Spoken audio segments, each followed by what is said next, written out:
Hello mga Lodi, so ngayon meron akong dalawang Indomie instant noodle at saka 4 na egg at saka leftover na pork chop.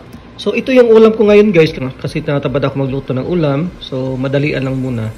Napakasimple at napakasarap. Alam natin na ito ang pinakamadaling lutuin, lalo na pag madalian, di ba? Okay guys, lutuin ko na. Mga Lodi, ito yung first step na pagluto ng instant noodle. Kailangan painit natin ng mainit na tubig. Dito naman sa kabila, nagpainit ako ng frying pan. Dito ko iluluto yung itlog. Okay guys? Mainit na itong frying pan guys. So lagyan natin ng mantika. Kunti lang siya. Ganyan, no? Tapos i-brush natin. Yan lang guys. Napakasimple. Ilagay na natin yung itlog guys.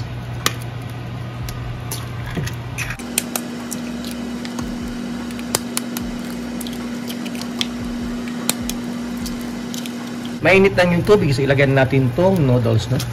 Dalawa siya mga Lodi. Yan.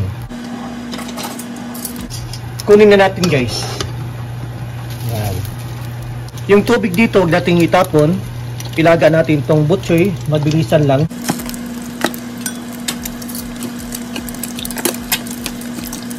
Mag-i-overcook tong butchoy guys, mga 2 minutes lang. Kunin na natin guys. So, luto na yung itlog natin. Pwede natin kunin guys.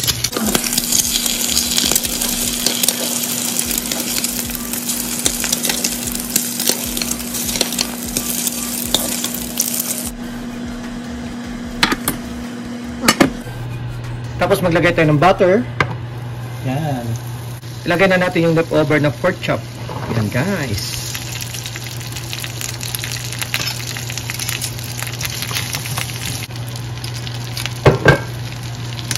Mag-add tayo ng black pepper powder guys.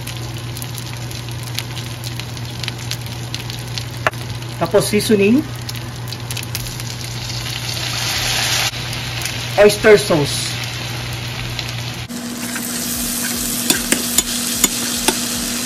Tapos yung sabaw ng noodles, lagyan natin konti. Hindi natin tinapon. Yan. Diba guys, walang sayang, no?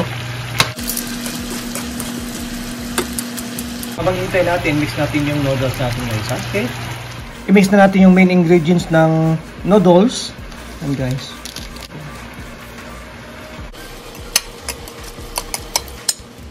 So ito na yun guys, na-mix na natin lahat.